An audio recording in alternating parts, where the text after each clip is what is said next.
Hi, everyone. I'm really excited to kick off this series. I know that in the panel, I've definitely called it YA sci-fi fantasy, and in reality, like these are predominantly predominantly fantasy books. But it's because it's going to be a start of a series, so it's like a teaser about what's to come, basically. Um, I want to first start off by saying that here at this, like in these panels, we are fostering a safe space. And so we don't tolerate any harassment of any kind. That's what I first wanted to say. What I second want to say is basically who I am. My name is Lily. I am, I don't know, the person behind Utopia State of Mind on the internet, and I'm a book reviewer as well. So now I'm going to have the authors introduce themselves so that we can go into the chat. Also, if you have any questions during the chat or, at any point really, definitely drop them in the chat and I will remember to go back at the time that we're going to be taking questions or answering them for you. But anyway, feel free to drop them whenever you want. And yeah, we're going to start off with intros. Rosie, do you want to start? Hello, I'm Rosie Thor. I am the author of Fire Becomes Her, which is my 1920s inspired YA fantasy about fire magic and politics and being queer. I'm really excited to be here today. Thanks for having us, Lily. It's really excited to do a virtual event and see all of you guys and to talk to readers. Very excited for this. I'm Catherine Locke. My pronouns are they, them, and I am the author of, my background is blurred, so it's This Rebel Heart. Does that work? I think that works. This Rebel Heart is the story of Chila, who is a teenager in Hungary in 1956, who gets swept up in the Hungarian Revolution of 1956 and has to kind of figure out what her role in the revolution is going to be and how she's going to use the city's magic to fight in the revolution. And pretty much everybody is queer. Secondary characters, primary characters, pretty much everybody in the story is queer. Hi, I'm Jamie Pacton. I'm the author of several books, 2 YA contemporaries, and then my latest is a young adult fantasy, The Vermilion Emporium. This is a cozy, sweeping romantic fantasy about a magical curiosity shop and 2 misfit orphans who meet outside it. Kind of Howl's Moving Castle meets the Radium Girls.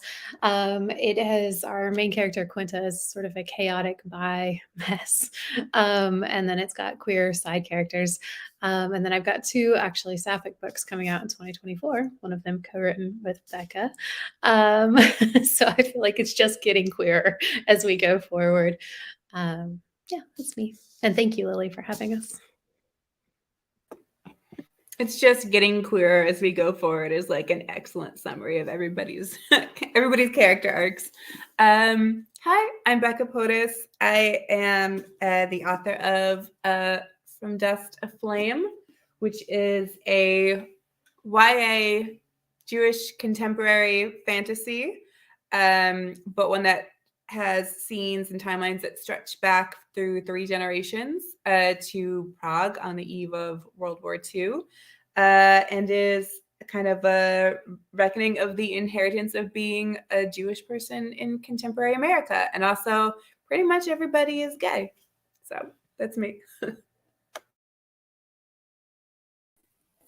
Hi, I'm Rebecca Kim Wells. I'm the author of the Angry Bisexual Dragon duology, Shatter the Sky and Storm the Earth, and then most recently Briar Girls, which is a dark fairy tale mashup featuring Lena, a girl who was cursed before she was born so that everyone she touches with her bare skin dies a horrible death. And she believes there's no way to break the curse until she meets an enigmatic stranger who invites her on a quest involving a deadly sentient forest and a sleeping princess and some very scary dragons. And she learns how to take her power, and maybe being deadly isn't the worst thing in the world. Yeah, I love it just it keeps getting queerer. That's the best. And I think that's going to be my segue to the next question that I have, or the first question. which is that I feel like every year I see more and more queer fantasy, but also like more and more queer YA fantasy, more and more queerness, I feel like, than I saw ever before when I was like growing up, basically. But I wanted to know if you could talk about your experience as authors throughout your careers in publishing, experiencing this from like the other side, basically, the non-reader side or reader side. You can share whatever you want, basically. Do you want to start, Rosie? I'm sure. Yeah, I would say that like publishing queer books is was essentially like my way of exploring my own identity and like figuring out how I identified and what I wanted to write about and like the questions that were interesting to me. I like fully credit the extensive revision process for my first book, Tarnished Are the Stars, with me actually coming out and like figuring out who I was. With each draft, it just got clearer. And until I got to a point where I was like, wait a minute, am I writing about myself? Oh no, I should maybe do some introspection. And that like trend has continued for me. With Tarnished Are the Stars, one of the main characters is asexual, aromantic. And I was writing this well before I identified that way. And then it was like, oh no, I'm just talking about me. Okay, that's great. Good to know. And that happened with Fire Becomes Her as well. There's a character in it who identifies as non-binary, but still uses gendered pronouns. And at the time I was still using gendered pronouns and was like, what do you mean? I'm not non-binary. I'm totally cis. And then I wrote this character and was like, oh no, I'm not. It's actually, this is really important to me. And it turns out this is like an examination of who I am. So writing queer books has been my way of exploring my own identity and kind of figuring that out, which has made it very strange because it's like extremely public now. Like anybody can read my books and be like, is this them? Is this how they feel? And 9 times out of 10, yes, that is correct. And that's a little bit like raw and weird, but it's also really lovely and like has been super. I mean, I would say like very like a nice way for me to explore my own identity and figure out that piece of the puzzle, and that's been neat, I guess.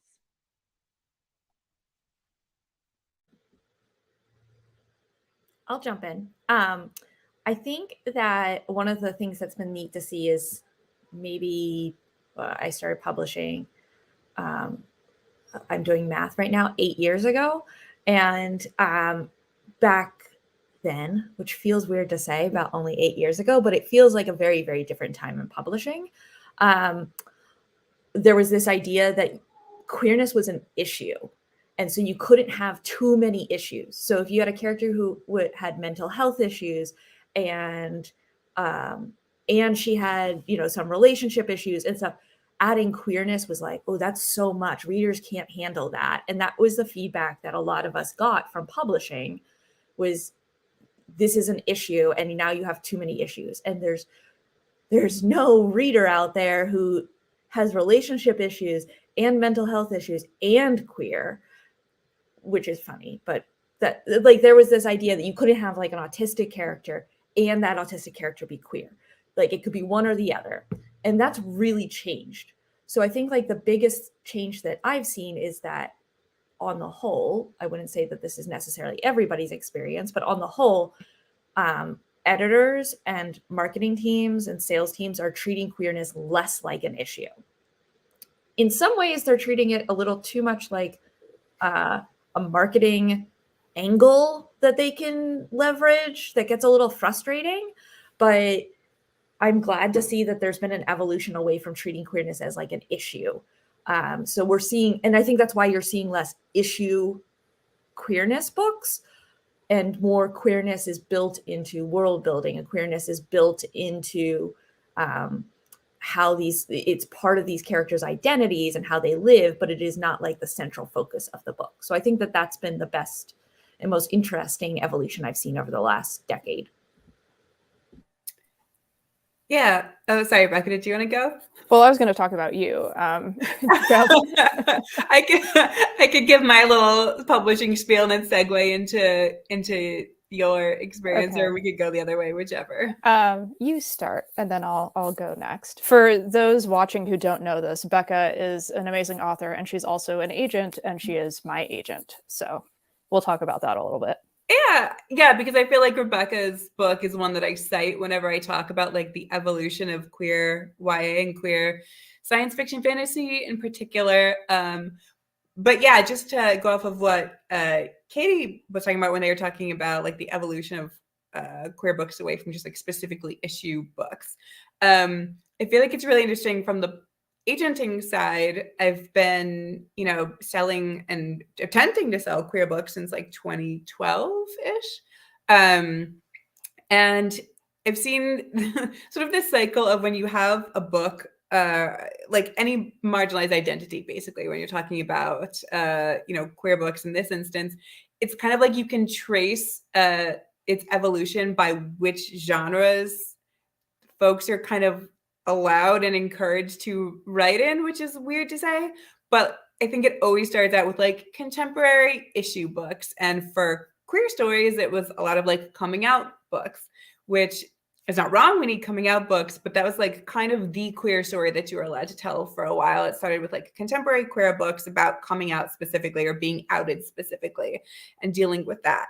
And then there was kind of like now we're getting like a little bit away from it just being an issue and about trauma, and we're getting like fluffy queer romances and rom-coms because you can write lighthearted queer stories too.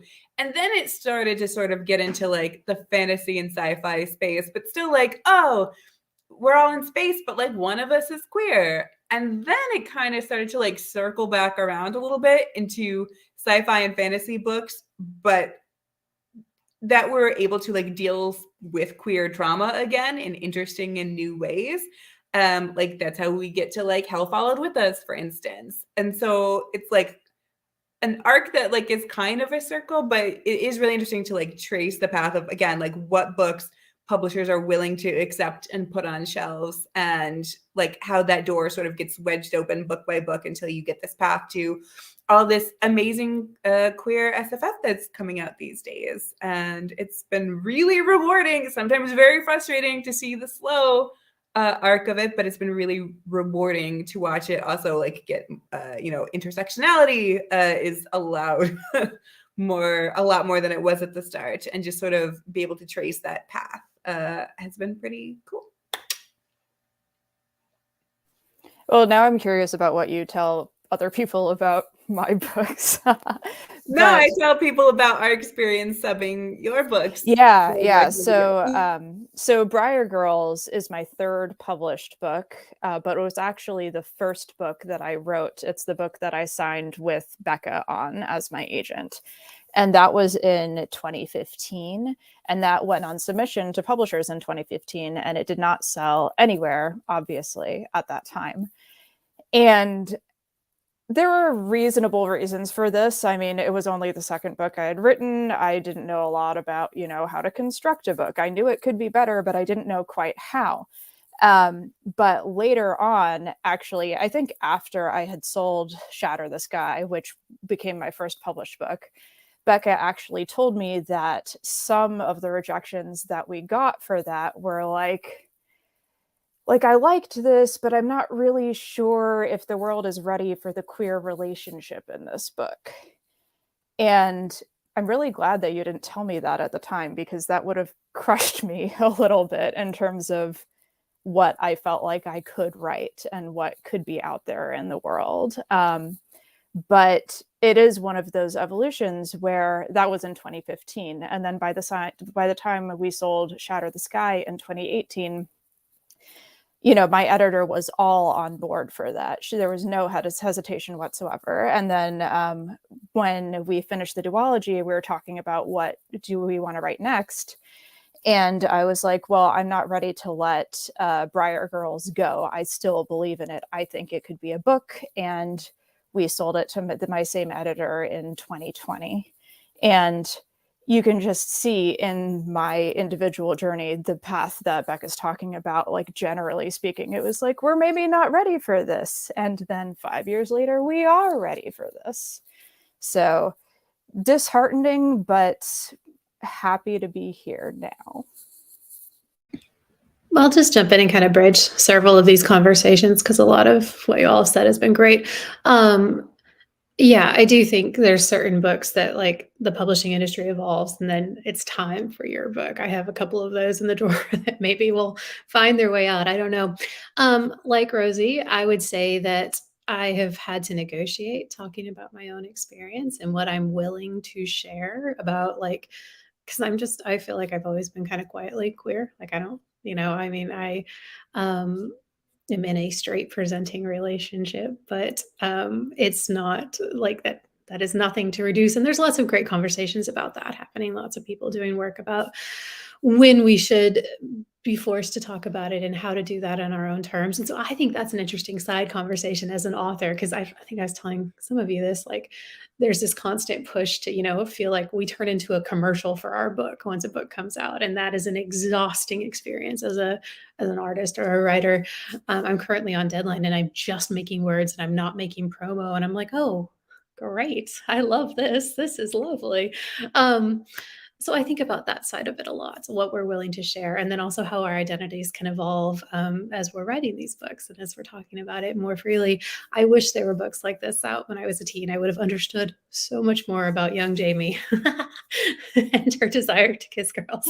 But I didn't have that access. And one of the things I was prepping for this panel, I was thinking about some of my old favorite fantasy books versus ones I enjoy now. And so now, if you were asking me one of my top sci-fi or fantasy books, I would throw Gideon at you with Force, which is a lovely queer, fierce book. But when I was growing up, like I loved the Mercedes Lackey, like by the sword books, and these strong, fierce sword fighters that I would probably like. I could write a whole dissertation on how these are like quietly queer, but they just couldn't like. They would be a very different book if written now. So I don't know. It's an interesting and exciting time to see how the industry changes, and to sort of circle back to where we're at now. So I am with the same editor and publisher as AJ, who wrote Hell Followed With Us. And one thing we talked about for the book I'm working on now is like, how do we approach the world that these girls, are in, and in terms of like homophobia or misogyny or things like that? Because I get to construct it. I can make it however I want. And actually, between first draft and where we're at now, like I just kind of shuffled off all these like layers that I had put in there, and like I can write a world where there is no homophobia that my characters are facing. Or even Becca and I, like we wrote our new book is two Southern girls, a tiny little town in the mountains. And they're not dealing with a lot of the same things that readers might even be dealing with. And I think that is something powerful in writing queer sci-fi or fantasy, is that we can build a world where there is safe spaces for queer characters and lots of room for them to have adventures and grow and love and develop. And I like that publishing is in a spot that it's ready to let us do that. So I'm going to jump in off that world building thing too, because that's something that, so I write mostly historical fantasy, like strongly based in historical time with a fantastic bent to it in some way. And I just retcon history when it comes to homophobia. Like that's so important for me, for my queer readers to feel safe in the book and to know that my queer protagonists are not going to be in danger because of their queerness.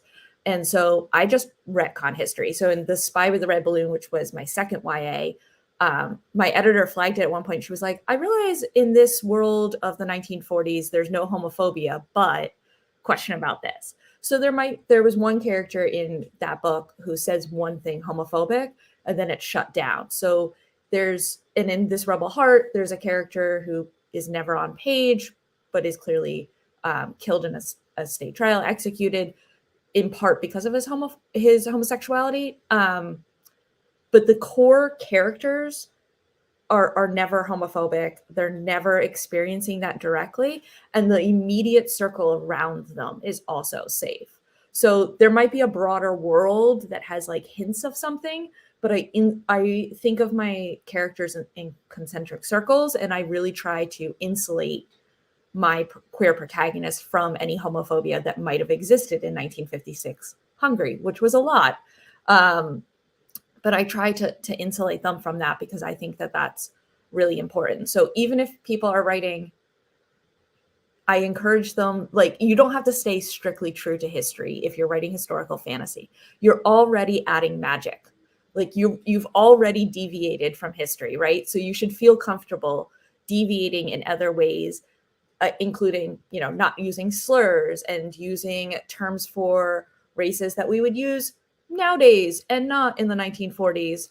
Like, feel free to make your character, your readers feel safe by being safe for your characters in ways that deviate from history. So yeah, sometimes I get really frustrated by people who are like, but in history, that is not the word we used. And I'm like, yeah, because it was racist. We can do better. We can do better. And it, like, I've already had people time traveling with blood smeared balloons. So I feel like not being racist is a thing I can do. Yeah, so feel free to world build. If there are writers on this, feel free to world build around homophobia in any genre that you're in, unless you want to tackle that specifically. I want to jump off of that as well, because I think that what you said about, you know, being that there is this permission to change history because we are writing historical fiction, we're writing historical fantasy, whatever. And that's that way with any sort of fantasy or sci-fi that you're world building. You are purposefully choosing what world you're putting these characters in, and that's everything from, you know, choosing what type of magic they have, what type of clothing they wear, to the politics that they're dealing with, the way that they respect other cultures. It can even be like we see it so often that there is, you know, fantasy with like really intense misogyny included in it, and like that's a choice. And sometimes it's the right choice for the story, but sometimes it's really not, and you can tell. And so we can choose whatever we want to when we're world building. The limits are endless, and it's like we can choose a society that's not run on capitalism if we want to, and that's kind of wild to think about. But like what Catherine was saying, there's this weird pressure to make things historically accurate when you even remotely touch on history. And like my book Fire Becomes Her set in a 1920s inspired world, but it is not the 1920s. And I had set myself this weird rule where I was like, well, I'm only going to include certain things that like would have been around in the 1920s. So I was doing all this research to find out, like, do they have coffee machines? Like, how do they make coffee? Like, what clothing do they wear? You know, how do they distill alcohol? Like, I was doing all this weird research, and I came up on an issue because one of the characters is trans and has had top surgery. And I was like, oh my gosh, does that even exist? And I started doing the research, and then I kind of stopped and I thought, do I care? Like, if I find out that no, it wasn't possible, does that change what I want to do? And it was like, no, it doesn't. And I actually just want to make sure that this is available to that character and it's my world and I get to decide. So I just kind of put a hard stop on that. Like, actually, the historical accuracy doesn't matter as much as affirming this character's transness and allowing him to like have that moment and be able to share that story in a positive light. So I really think that there is that element of choice within any sort of fantasy or science fiction that we're doing. We really do get to choose, and history doesn't get to dictate what we can and can't do. Right. And to that point, as a larger like human experience, like the world we live in now was dictated by a series of choices, often terrible ones, but there's nothing inevitable about it. This is not the way it had to be. And I think one thing I really enjoy is like, I mean, and maybe this is part of the fantasy, but you're presenting readers with a world that could be better, that is better, also has magic and dragons and things, and naturally that's better.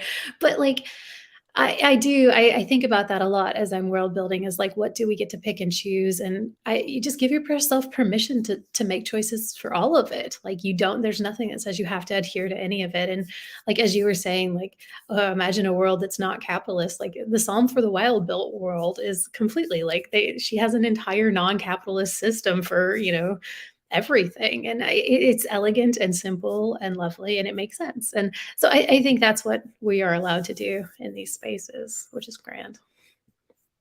I often harken back to like there's this I don't know who said it, but I feel like it's something that's present within like any sort of conversation about queerness and fantasy. And the idea that people at large are willing to accept dragons, but not willing to accept a happy queer person. And I just think like what a wild world we live in, that someone is like, well, this is unrealistic. And you're like, yeah, but the dragons are fine. But now we can have both dragons and queer people. And thank you, Rebecca Kim Wells, for giving us that. Yeah. I agree with all of this. Y'all are brilliant, and it's very true. And I've made similar choices. Like, I'm tackling these heavy issues. Can I just decide that there's a like non-gendered term for like this noble title? Yes, I can just do that. So all of this is true. Like, you can choose the world, and that is not to say like you can't specifically choose to tackle like historical or contemporary homophobia, transphobia, whatever in your fantasy story, because maybe your like fantasy or sci-fi element gives like equips your character with a tool to fight back that they wouldn't have in just like our strict contemporary world. Like, again, not to continue to cite Hell Follow With Us, but it's really, really good. And like Aiden Polidor says, like, you know, the city beautiful, and this can be present in your story, and then you can think about how you're going to use sort of like the extra toys in the sandbox of your fantasy or sci-fi world to deal with and overcome and, you know, heal from that element. So it's all open for you to play with.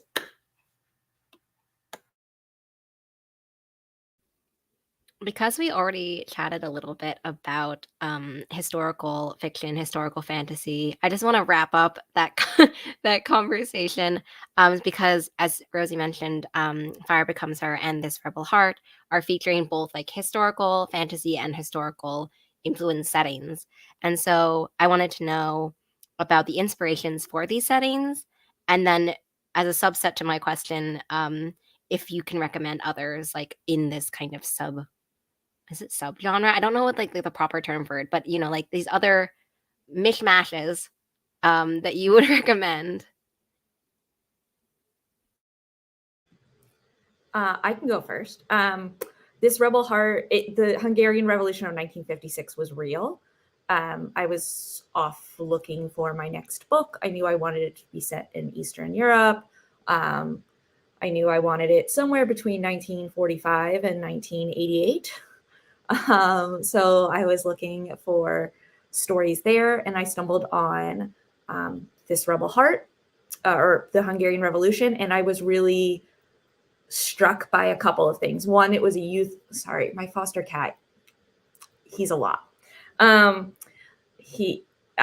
was started by youth, so it was a student-led revolution, and that I was writing this book in 2017, 2018. That felt very important to have a youth-led revolution. And it was also something that I had not learned about in college when I was studying Eastern Europe and the collapse of the Soviet Union. And it felt very important to talk about because it's a failed revolution, and not to spoil the end of the book, but I don't change history. But that doesn't mean that it wasn't a really influential revolution. And I felt like that was a really important message. So I kind of delved into that. When I went to Budapest, I went there with my dad, which is funny. If you've read the book, it has a lot to do with daughter-father relationships. So my dad and I went and we walked the exact path that the students took. And we went to all of the sites, and we went to the former state security building, which is now called a museum called the House of Terror. The Hungarians don't mince words. So that just walks you through like how they tortured people and show trials and all of that. So we did all of that research, and I was just really struck by how innately magical that city feels. I think people who've been there know what I'm talking about, but also like there are several cities in Europe that always bring this up. Prague gets brought up when this kind of inherent magical feeling. So that's how the river became like the source of the magic. There he goes. So that's kind of where I started with the book. In terms of recommendations for other historical fantasies, Becca already mentioned The City Beautiful by Aiden Polidor. It is incredible. It is just, it's like the book that I wish I had written. I'm also reading Aiden's next book, which the title is now escaping me, and I will remember it for the end when I look it up, which is also really fantastic. I'm sorry? Wrath Becomes Her. Wrath Becomes Her. We clearly have like sister titles. Yes. And that one is also really fantastic.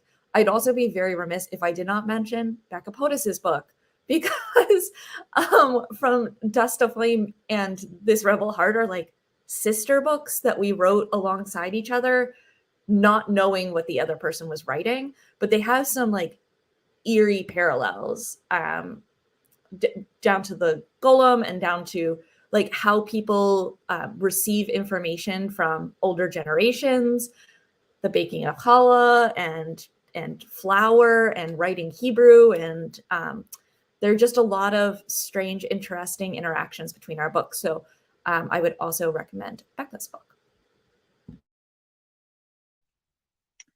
Yeah, so I would say that my process of kind of being inspired by history was very like, it was kind of opposite. I was writing this book. I was coming up with the ideas, kind of in the idea phase of kind of figuring out what I wanted to write about. And I knew that I wanted to write something that was anti-capitalist, that was dealing with a strong sense of excess and opulence. And when I was thinking about like kind of how I wanted to approach that, I immediately thought of the 1920s. You know, things like The Great Gatsby were very much part of my introduction to literature when I was younger, and it really stuck with me.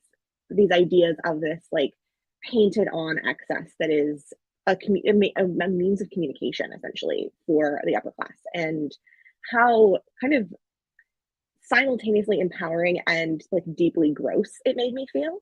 And I really wanted to capture that. And so that's where I came in with, you know, drawing inspiration from the 1920s and pulling in these like underground spaces that are really only available to the rich and powerful. That if you are not rich and powerful, it's very dangerous to navigate those spaces. And a character who comes from very little power and no money, but is navigating these spaces with a very rich paramour, basically, and dealing with the weird like dissonance of like these two worlds that she inhabits. And so that's where I came in with the 1920s and really wanting to draw from that space. I wanted to draw from something that was like pre-depression, that was basically paving the way for that sort of economic decline, and a character who was like kind of witnessing it in reality and seeing the ways that the upper class was just wildly misusing their resources. It's almost like we're in it right now. Gee, it sounds familiar. But yeah, that's where I came in with wanting to kind of emulate that space. And speaking of The Great Gatsby, I feel like I have to put a shout out to Self-Made Boys, which is just an absolutely fantastic retelling of The Great Gatsby with trans mask Gatsby and Nick, and it's fantastic. I recently read it and was just totally blown away. It doesn't really have any fantasy elements to it, but you know, let's roll with it anyway because it's really good. But I also want to give a shout out to Far Wilder Magic by Alison Saft, which has a 1920s sort of inspired fantasy feel to it as well, while also being Jewish, which is great. And I also want to shout out Carly Heath's The Reckless Kind, which is a historical fiction novel set in a like fake Scandinavian country. It doesn't have like magic or anything to that like it's not really fantasy exactly, but it's really fantastic, and it does dive into just like found family queerness in a historical setting in a really, I think, impactful way. And it has ponies. It does. It has ponies. I also want to talk about my next book pairing, From Dust to Flame and Briar Girls, because I felt like unraveling the secrets of the past and also like family secrets were both kind of large themes in your books. So I wanted to know if you could talk about your main characters' relationships with their parents or family at the beginning of the book, and sort of what draws you to these themes and journeys of self-discovery. I don't know who wants to start. You want to start, Rebecca? I guess. Well, I guess mean, sorry. I guess I'll start. So in Briar Girls, as I mentioned earlier, the main character, Lena, has this curse so that she can't touch anyone or else they will die a horrible death. And in order to keep her safe and to keep everybody else safe, her father basically keeps her isolated from the world. And anytime something like maybe risky happens, they uproot their lives and they move on. And they're just kind of constantly not on the run per se, because they don't know necessarily that someone's chasing them, but there could be. And Lena's mom disappeared, I think 10 years ago. Who knows what time is anymore. But when she was a child, Lena's mom disappeared. So it's basically just Lena and her dad. And her dad has always been like, there's no way to break this curse. This is just it. I'm doing my best to keep you safe. You have to trust me. And this, I was really drawn to like exploring this relationship because in some ways it's true. In some ways, Lena's father is really trying to keep her safe. He doesn't want her to be hurt, etc.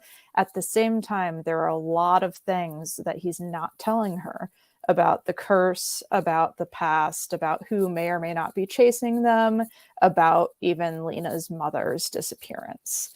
So, why am I drawn to writing about family secrets and uncovering the secrets of the past? I think in some ways, I mean, obviously, I don't have a curse that causes other people to die when I touch them, but, you know, I don't have a lot of like genealogy, family history in my family. My grandparents came here to the US from Korea, like during and shortly after the Korean War. So they were completely cut off from their families in the war, basically. And then there were some family schisms, which led to like my mom also being kind of cut off. So it's a very like fragmented family line that I come from. And this was sort of exploring, you know, what happens when you do get the opportunity to uncover the truth and how that changes your relationship with the people who maybe should have told you certain things and did not.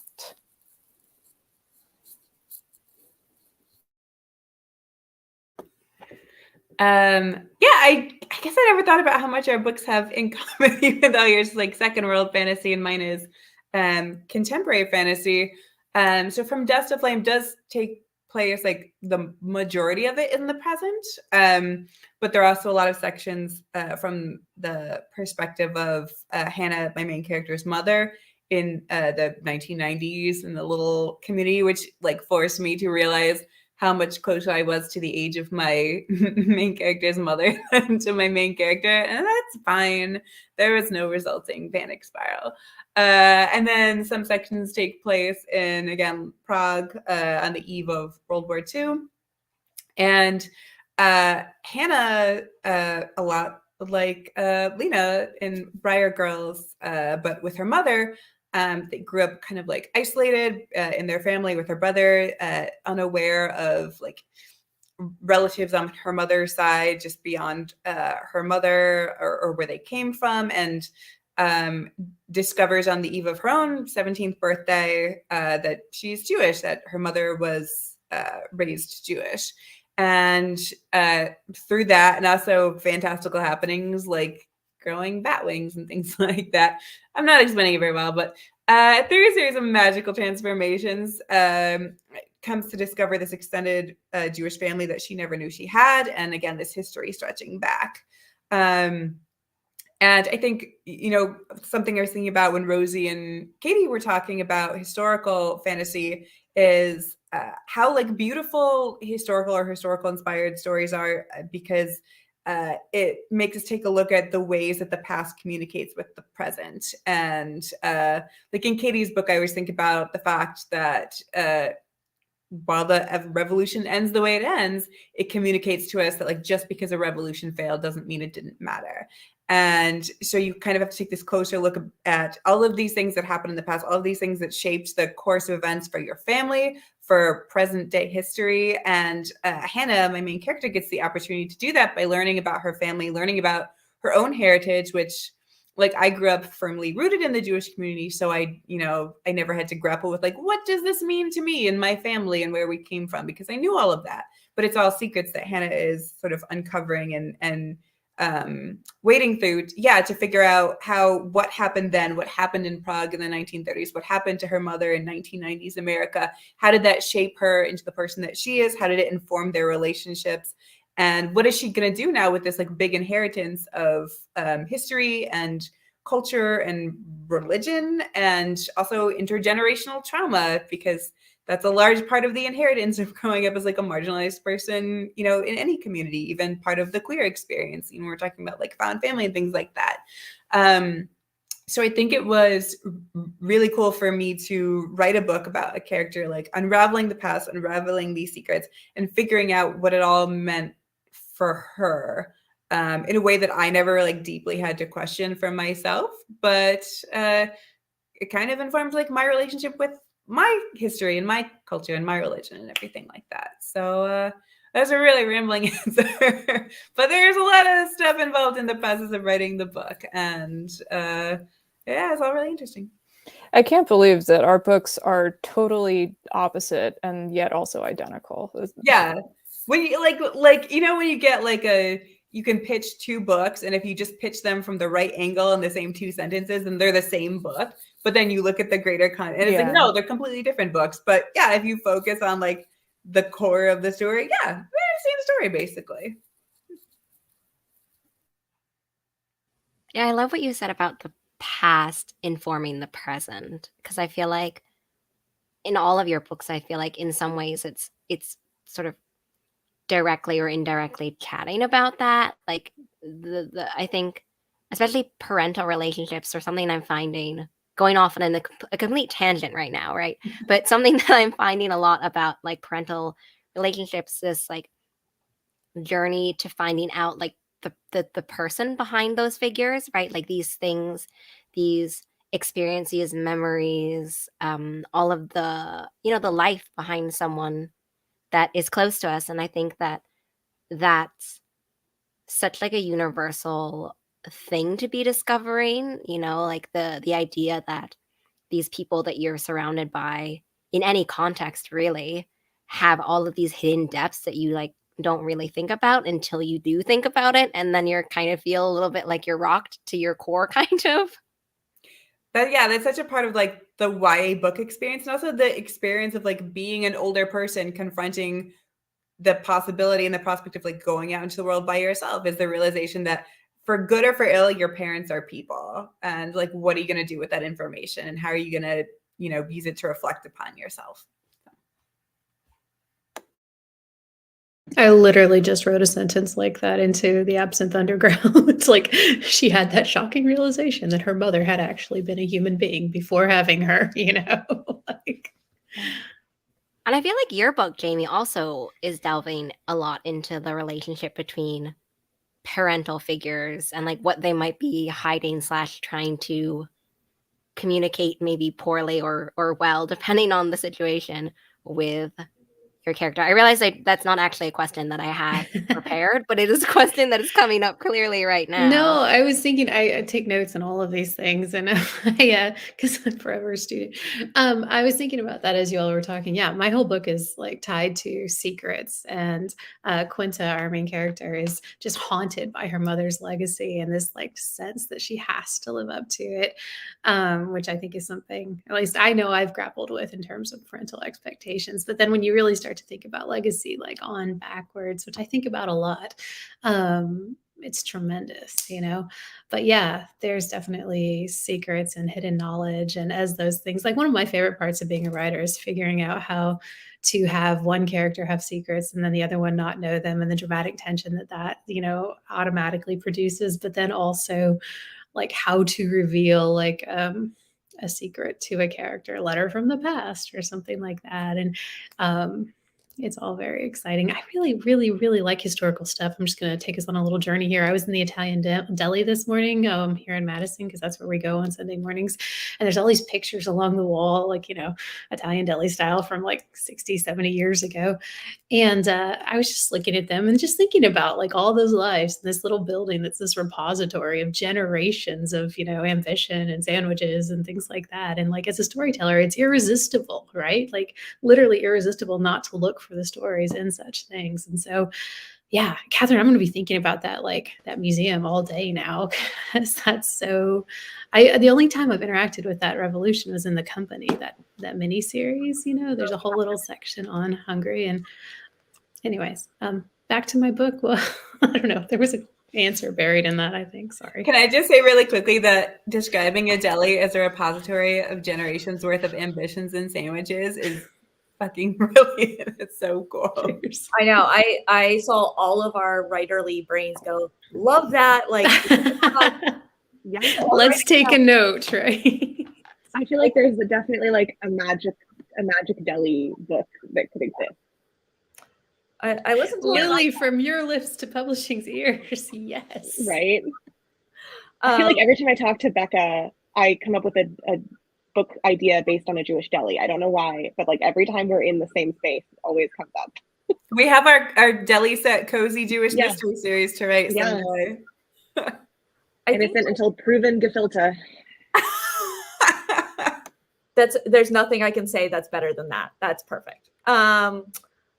Going back to the parents, I think that one of the things that comes up with parental relationships and queer stories is that they're often the first people to either affirm or reject queer identities that become public, right? So like, even if you come out to friends first, that feels very insular. So parents represent the first outside world, the first danger in queer relationships, or for queer people in those relationships. So I think that is definitely something that I don't think that I've touched on that as much as I see. That's how I read a lot of those books, is like, why are queer characters wrestling so much with their parents' legacy is often like there's a kernel of my identity undermines that legacy inherently unless the parent is affirming of that identity, is that the legacy itself can be a rejection. So I think that that's something. The cat is giving me a look for that. So it's possible I'm wrong. Oh, now he's going to bite me. Okay. I think that's so smart. And I personally have not written that into my books because all of them so far have been secondary world fantasy without homophobia. But now that you've said that, I'm like, oh, wow. Like, I have to think about this now. My therapist would be very proud. Well, I was going to say, like, I think what you said is so accurate that parents represent that first rejection, but they can also represent that first acceptance. And there's that like balancing point of like, which way is it going to go? And I think in young adult fiction, we often see those parents are dead usually, obviously we've sometimes they're not, but oftentimes the parents are not around. And so the main character is grappling with that kind of like posthumously, like how are we dealing with that, knowing that person can't actually reject or accept because they are not there to do that. And that's a whole other like element of internal processing that needs to happen for that character. And I think that's so true that that's that first line of defense or first line of offense, and you don't know which one it's going to be. Yeah, on that. Oh, sorry. You want to go ahead? Go ahead. I was just gonna say, as I'm a parent, and also I think a lot about how I think a lot about being a teenager because I write young adult fiction, so I think about that. I just was reading Untamed by Glennon Doyle, and there's this great quote in there. So it's an inspirational sort of self-help book, and she was a Christian mom who then left her marriage to marry a woman, and it's a fabulous journey. But she's talking about when your kids come to you with anything, and she's like, you have it's not like, oh, you're such a, I still love you despite this thing. Like what an awful like thing to say to your child is they entrust you with this fragile piece of their identity. But if instead you treat it as like, and I'm butchering this quote or this paraphrase, but if you treat it as like a gift, like this, what a thing for you to share this with me, and each piece of themselves that they reveal to you is like, what a gift for us to like, learn that about you. And I don't know, it's not changed how I've parented, but it's really crystallized. Like I want to be deliberate about this, as like my child brings me, oh hey, I really like this band. Like this happened the other day, and I don't like the band very much, but I was like, awesome. What do you like about it? Can I listen to some of these songs that you're enjoying? And I think if we can, sort of graft that onto the queer experience, what I would love is for coming out stories to not be a big deal, because it's not this painful, broken like moment of like, oh my God, I have to either choose my family or my identity or who I'm attracted to or who I love. But instead, it just becomes this like, oh, great. I'm glad you love that. I'm so happy you found someone to love. Um, and I think we have the power to write those kinds of stories at least, which is exciting. Anyways, sorry, that's quite a journey.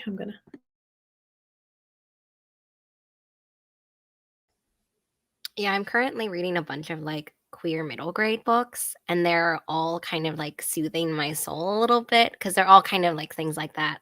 Um, but yeah, the having, I think it's important, for the coming out stories. Like I think that the conversation or like that first reaction afterwards is so, it like imprints, I guess, a little bit, well, not a little bit, like it imprints on you as a reader, but also as a character.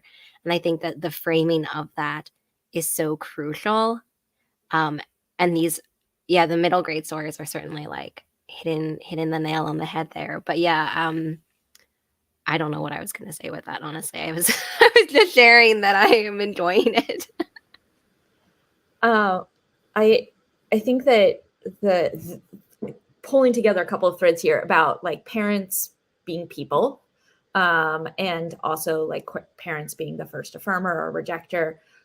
This Rebel Heart, Sheila's parents are dead. They were executed about 4 years before the book starts. And she really wrestles with the legacy of her father. So her father was this incredibly generous and loving parent. He was the parent who told fairy tales. Her mother was the very grounded and pragmatic one.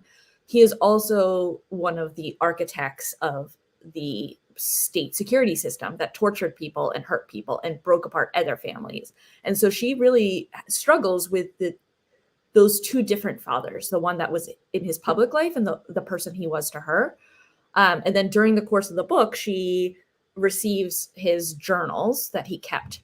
And his journals revealed that he had had a queer romance and had left that queer romance to marry her mother.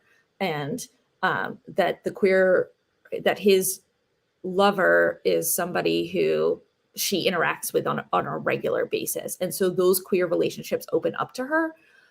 Chila's queer, and I don't know. I'm thinking during this conversation whether she would have been comfortable in her queerness had she not read her father's journals. And I don't know that she would have been. Like there is some discomfort when she discovers one of the other characters, Tamasha's bisexuality, where she's a little like, I get it, like that's good, but that's for you. And then she discovers her father's journals, and through that, only after that point does she end up in this queer relationship. So that I don't think that I consciously was working on that in the book, and I probably should have been.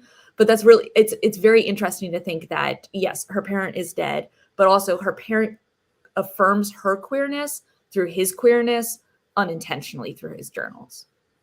The past informing the present. But I have like the reverse situation sort of going on in From Dust to Flame. One of the side character, the love interest in the story, who's been out and queer for a while in this like small community and feeling like kind of lonely about it, discovers through the course of this book that her mother is queer and never told her, which kind of feeds into like, the central theme of the story about like the things that you don't tell, like the stories you don't tell, the things you don't reveal about yourself, the secrets that you keep, maybe because you're trying to protect yourself, because you're trying to protect that loved one from, like, you know, the horror of the past or whatever. But the character is angry because she's like, I've felt alone and you were right here, and like we could have had conversations of that, and you kept that part of yourself from me, and I know it's hard for you, but like it would have made my life easier if you had given that part of yourself to me.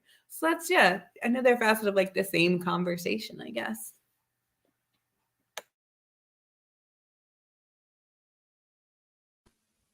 Okay.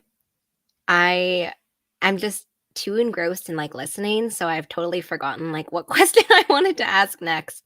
Um, I want to ask a big feels question to kind of like wrap it up with because I feel like this whole panel has been kind of big feels, big conversations, but I feel like embracing your power and your sense of self are all core pieces of your books. So I wanted to know if you could talk about what draws you to the themes. I mean, that could also be like pretty self-explanatory because I feel like they're super universally like gut-wrenching. But also what the words power and sacrifice mean to your main character. Because I think that often discovery and power all come kind of hand in hand with things like sacrifice and compromise and all of these different things. Do you want to start, Jamie? Yeah, I can start. That's fine. I think about these enough, you know. I was so power sacrifice. You know, Lucky Girl, my second book was written in a very, very hard personal time, and I was really struggling with feeling like I was enough for myself and my relationships. And so I decided to make that the keystone of my pre-order campaign. So there's stickers that say "You are enough," and it was a really interesting moment of like trying to think about power and disseminating that message. And I think that just carried right on into Vermilion. I don't know. Power is a tricky thing in Vermilion, as is sacrifice, because I mean, not to spoil it, but they're literally like harvesting starlight from inside themselves to weave magical lace. And so there's a whole lot in there about the cost of magic and what happens when it ends up in powerful people's hands. I think that where my character lands is she is not, well, both of my characters, you know, it becomes a much more personal journey for them. They're not trying to change the world, they're actually just trying to survive. So I don't know that what they would think about power and sacrifice. Like at some point they walk away from the need for power, I guess, which in itself was a pretty powerful like thing for them to realize. I'm not sure if that's too nebulous, but I'm gonna let's move on.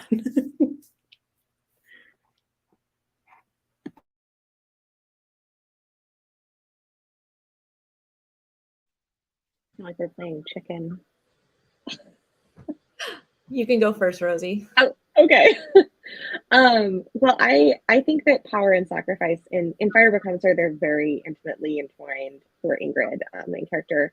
She is dealing with a process of figuring out exactly what it is that she wants and realizing that what she has been fighting for and striving for is actually not it. Basically, her journey is about she thinks that she wants to be rich and powerful. She thinks she wants to marry her high school sweetheart, who is, you know, basically the son of what she thinks is going to be the next president of their country. And she thinks that that will essentially give her the life that she wants. It will set her free from her father's kind of weird past. He's incarcerated, and she feels very like kind of held back by that. And her journey is really about her embracing that and realizing that her father's incarcerated for a very good reason, that like he was fighting for their family, and what he did, while illegal, is not necessarily immoral, and she's having to grapple with that, and also grapple with the fact that she is queer, and that she's aromantic, and that marrying this boy who is in love with her and knowing that she is not in love with him is kind of like the wrong choice both for both of them. And so for her, sacrifice is really about recognizing that power does not always have to equal class, status, money, that power can come from within. Power can be choosing the people who make you feel safe, choosing the people who make you feel affirmed, and that fighting for them and giving up this thing that she's fought all her life for is actually power, that she is taking back her own life and choosing what she wants it to look like, rather than allowing a society to choose for her and say that this is the ideal life, so you must want it. She's basically rejecting the picket fence. And it's that process of figuring that out for her. So I think they're very intimately entwined for her of, this, she is sacrificing the thing that she thinks will make her powerful, and in so doing becomes more powerful herself. I think like building on that, actually, so in this Rebel Heart, I really think that power sacrifice is power. So in real history, the Hungarians pushed the Soviets out of their country. The Soviets were the height of their power in the 50s, and they pushed the Soviets out of their country for 12 days. They held Hungary free for 12 days, which is like an unfathomable accomplishment. And then the Suez Canal crisis started, and the world's attention turned to that. And the Soviet Union used that time period to amass thousands and thousands of tanks and reinvade and took Hungary back under control. So in this, there are a lot of things that Sheila gives up. Sheila's on the verge. She is like 3 weeks away from escaping the country and moving to Israel at the start of the book, right? So she sacrifices her own future and stability in her choice to join the revolution. And there's so much power in that for all of the revolutionaries, not just Sheila. It's what they're willing to die for is so much more than what the Soviet soldiers were willing to die to keep. So that's really like the entire story of the Hungarian Revolution, is that Hungary saw the Soviet Union as oppressors and as invaders and as people who were occupying them, which is a very different story than how other Soviet satellite countries viewed the Soviets. Another cat has joined the chat.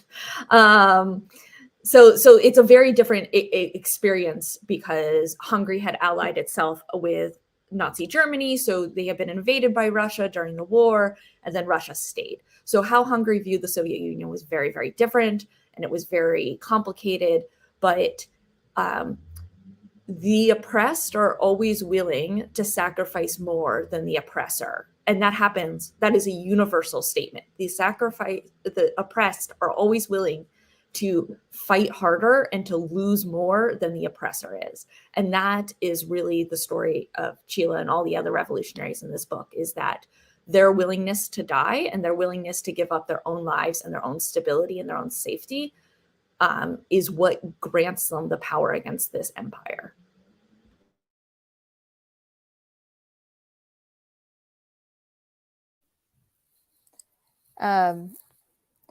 I've been stalling because it's been a while since I wrote this book, and I'm like, what happens in it actually? But I remembered, thankfully. So Lena, on the one hand, she is very powerless at the beginning of the book. She's controlled by her father. She's isolated, and there are good reasons for that, but it's also not a great situation for her. And on the other hand, she's also incredibly powerful. Like, she is a literal killing machine, pretty much. And so when she makes the choice to run away from her father, and for the first time in her life, and to go on this quest, she feels very powerful.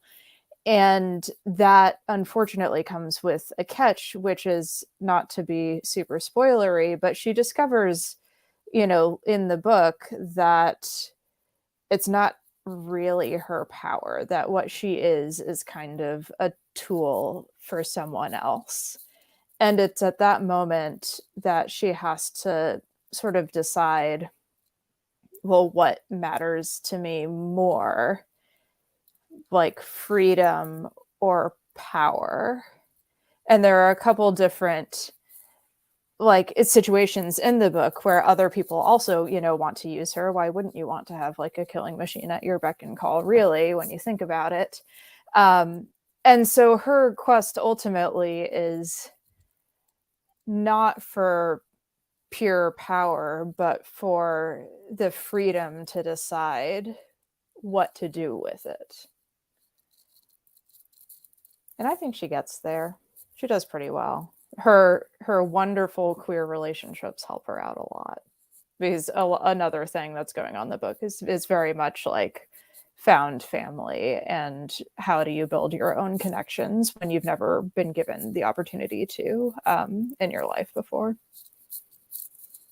I'm proud of her. Yeah. I'm proud of her too.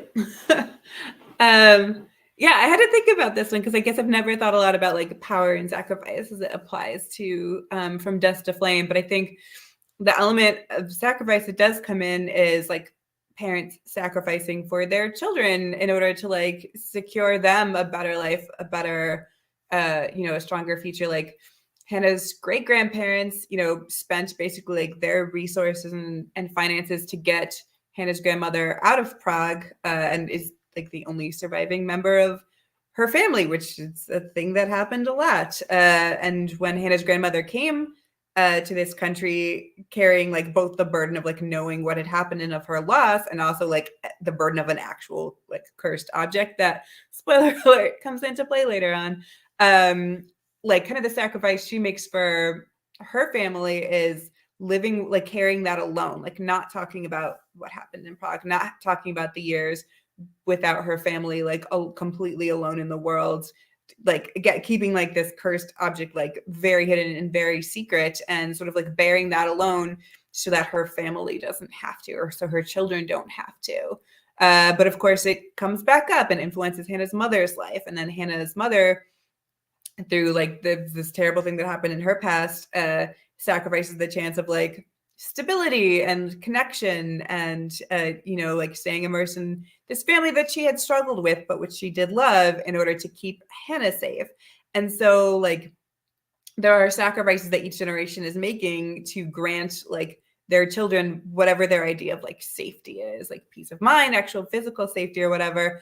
But in the end, like the only way that they have the power to grapple with any of this and to fight the big bad and all of this stuff is by bringing like all of those secrets from the past to secrets into the light and talking about it, because you don't really get to like pick and choose the parts of your legacy. You sort of have to find a way to live with all of it. And like that's where their power comes from, is like bringing that legacy into the light and confronting it and kind of like taking ownership of it, and talking to one another. So I guess that's kind of how that applies to From Dust to Flame.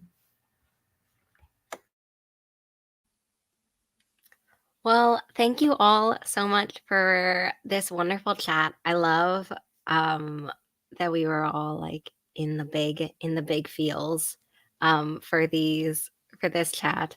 But I had such a fun time. Also, by the way, everyone's like links for the books are in the description box below. So please definitely go check them out and add them to your TBR. Make sure you get them so that you can read them and enjoy them. And yeah, I hope everyone has a really great rest of your day. And yeah, thank you all for watching. Thank you for to my authors, or not my authors. Thank you to these authors for chatting with us all. And we're your authors now. We're your problem now. And thank you, Lily. And thank you, Lily. Yes.